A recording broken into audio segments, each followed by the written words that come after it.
अस्सलाम वालेकुम। मैं हूं मोहम्मद शिबान एंड आप देख रहे हैं एडवांस लर्निंग एंड स्किल्स। आज हम देखेंगे कि the only Muslim women who attended round table conference was Begum Jahan Ara Shahnawaz. और ये भी क्वेश्चन आ सकता है कि वो कौन सी खातून थी जिसने तीनों राउंड टेबल कॉन्फ्रेंसेस क्या है अटेंड की थी। तो वो है बेगम जहां आरा शाहनवाज। अब ये भी क्वेश्चन आ सकता है कि ये कब हुई, first round table conference, second and third. तो ये 1930, 1931 एंड 1932 तीनों ग्रेजुअली इसी तरतीब से हुई थी। ठीक है, एक 1930 में, सेकंड 31 एंड थर्ड 32 में। अब जो बेगम जहां आरा शाहनवाज हैं, इसने तीनों की तीनों अटेंड की थी। अब इस टाइम 1930 में जो वाइस राय थे उस टाइम, वो थे लॉर्ड इरविन। ठीक है, ये भी क्वेश्चन पूछा जा सकता है। अब ये पूछा जा सकता है कि गांधी ने कितनी अटेंड की थी। वो सिर्फ उन्होंने गांधी या कांग्रेस की बात की जाए तो सिर्फ second round table conference join की थी। कायद आज़म ने पहली और दूसरी की थी। अलामा इकबाल ने दूसरी एंड तीसरी की थी। मौलाना मोहम्मद अली जौहर ने सिर्फ पहली की थी एंड वो इसके बाद क्या है फोर्थ हो गए थे और उसकी जगह अलामा इकबाल ने ले ली थी और उसकी जगह दूसरी एंड तीसरी अलामा इकबाल ने अटेंड की थी। ऑन सेकंड एंड थर्ड, पहली में तो वाइस राय थे Lord Irwin and second and third पे थे लॉर्ड विलिंगडन। ठीक है, अब आते हैं the British sold the Kashmir to Gulab Singh Dogra under the treaty of. अब ये पूछा जा सकता है कि किस ट्रीटी के तहत अमृतसर, यहाँ पे है ट्रीटी ऑफ अमृतसर, इस ट्रीटी के तहत ब्रिटिश गवर्नमेंट ने कश्मीर को बेच दिया था। कितने में बेचा था, कब बेचा था?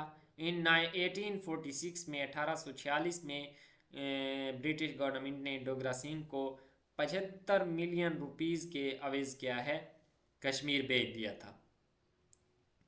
अब आ जाते हैं डॉक्टर अब्दुल सलाम। अब ये क्वेश्चन है, doctor Abdul Salam first Nobel prize recipient of Pakistan got his PhD degree from कौन सी यूनिवर्सिटी से? University of Cambridge. ये क्वेश्चन मैंने क्या है बताया था पीछे भी, तो ये सारी चीज़ हम क्या है वहाँ पे पढ़ चुके हैं कि कब उसको नोबेल 1979 में दिया गया, उससे रिलेटेड और भी काफ़ी सारे क्वेश्चन वहाँ हमने पढ़े थे। ये देखें, ठीक है, यहाँ पे हमने पढ़े थे सारी चीज़ें। एंड तो अब हम क्या है यहाँ पे, कौन सा क्वेश्चन था, 44 था। ठीक है, ये आ गए हैं। अब आ जाते हैं हबा खातून। ये क्वेश्चन इसी तरह ही आता है, हबा खातून कौन थी? Is famous poetess of which language? तो वो कश्मीरी लैंग्वेज की क्या है पोएटेस थी, जो कि 1554 से 1609 के दरमियान गुजरी हैं। ठीक है, 16th सेंचुरी में। And she is also known as queen of song. Queen of song कौन है? हबा खातून को कहा जाता है। Renowned Urdu writer Mushtaq Ahmad Yusufi by professional was. तो मुश्ताक अहमद यूसुफी कौन थे? ये थे बैंकर। ये क्या है, माइग्रेशन करके आए थे। ये 4 सितंबर 1923 को जयपुर राजस्थान, जो कि इंडिया में है, वहाँ पे पैदा हुए थे। He did MA in philosophy. इन्होंने एम फिलासफी किया हुआ है एंड एलएलबी भी किया हुआ है अलीगढ़ मुस्लिम यूनिवर्सिटी से। Very very interesting thing, important thing कि उन्होंने क्या है एलएलबी या एमए फिलासफी कहाँ से किया था, तो अलीगढ़ मुस्लिम यूनिवर्सिटी से किया था। अब ये इंडिया से पाकिस्तान आए थे आज़ादी के बाद और इन्होंने क्या है कमर्शियल बैंक को ज्वाइन किया था। He received Quaid Azam memorial medal in banking sector. अब ये भी पूछा जा सकता है, इतना ज़्यादा इम्पोर्टेंट नहीं है, लेकिन ये क्या है कायद आज़म मेमोरियल मॉडल, ये उसको क्या है टाइटल या कह लें इसको मिला हुआ है। अब doctor Ruth Pfau the mother of थ्रीसा।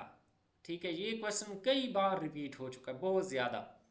Doctor Ruth फाओ कौन थी, उसको कौन सा क्या किस नाम से पुकारा जाता है? Mother of Teresa. ठीक है, मदर थ्रीसा, ये याद रखना है। Pakistan campaigned against with disease, उन्होंने कौन सी डिजीज के खिलाफ कंपेन की थी? तो वो थी लेप्रोसी। ठीक है, ये अब ये क्वेश्चन भी कई बार आ चुका है कि वो पाकिस्तान कब आई हैं। वो 1960 में पाकिस्तान आई थी एंड उसकी जो डेथ है उसको भी पूछा गया है कई बार। वो है 10 अगस्त 2017, यानी अगस्त 2017 को है। और वो जर्मन डॉक्टर थी और यहीं पे आके क्या है वो डॉक्टर थी, आई थी और शिफ्ट हो गई थी इधर।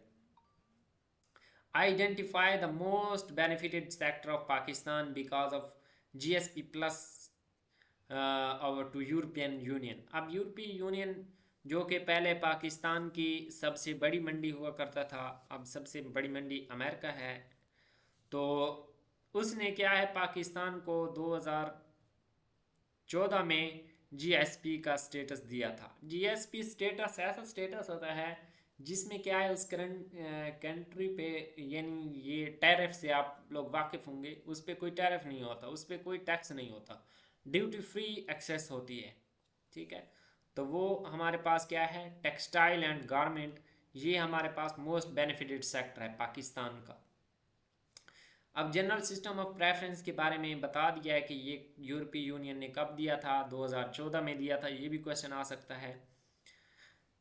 Now America is largest export partner, ठीक है, जो हमारा एक्सपोर्ट पार्टनर है जहाँ पे हम ज़्यादा से ज़्यादा एक्सपोर्ट करते हैं वो क्या है अमेरिका है। एंड इस साल 2025 के हिसाब से 4.95 बिलियन डॉलर ट्रेड हुई है। ठीक है, एंड यूएसए इम्पोज, अब ये भी क्वेश्चन पूछा जा सकता है कि पाकिस्तान के ऊपर कितना टैरिफ है, तो वो 19% है। इंडिया के ऊपर कितना, पहले 25 लगाया था फिर 50% कर दिया था।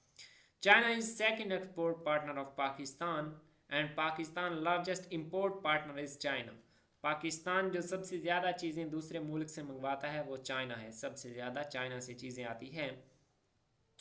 अब ये जो सारा हिसाब है ये क्या है 1 जुलाई टू 30 जून के दरमियान होता है और इसको फिस्कल ईयर बोलते हैं। ठीक है, इसमें जितनी इंपोर्ट एंड एक्सपोर्ट होती है इनका हिसाब किताब किया जाता है।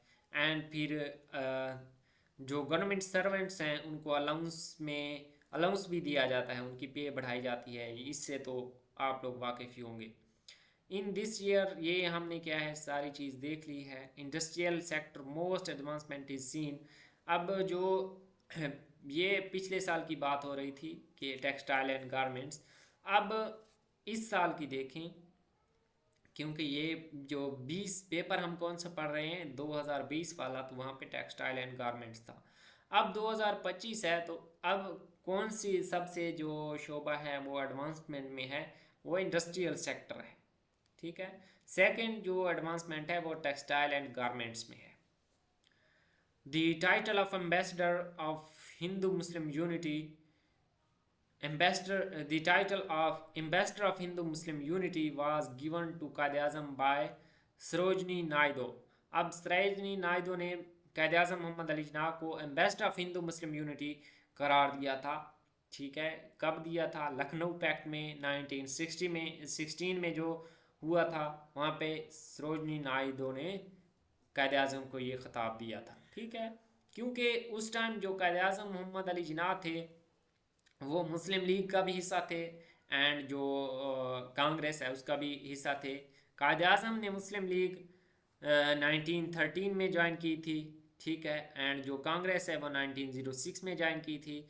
एंड जो अब देखें 1913 से अब लेफ़्ट कब की है 1920 में, 2013 से 27 ईयर्स बनते हैं, तो 7 ईयर क्या है वो बोथ पार्टीज़ का हिस्सा रहे थे कायद आज़म, ये भी क्वेश्चन पूछा जा सकता है। तब कायद आज़म ने लखनऊ पैक्ट में दोनों पार्टीज़ को इकट्ठा करके उनके मफादात को इकट्ठा करने की कोशिश की थी, जिसके बदले में उनको ambassador of Hindu Muslim unity कहा गया था। ठीक है, 1920 में गांधी ने एक मूवमेंट चलाई थी, नॉन कोऑपरेशन मूवमेंट। इस वजह से क्या है ये कायद आज़म ने कांग्रेस लेफ्ट कर दी थी। नॉन कोऑपरेशन मूवमेंट क्या है, 1922 में एक चोरा चोरी का इंसिडेंट हुआ था, तो उस वजह से गांधी लोगों ने ये ख़त्म कर दी थी। एंड ये भी पूछा जा सकता है चोरा चोरी ये कब हुआ, तो ये 1922 में हुआ।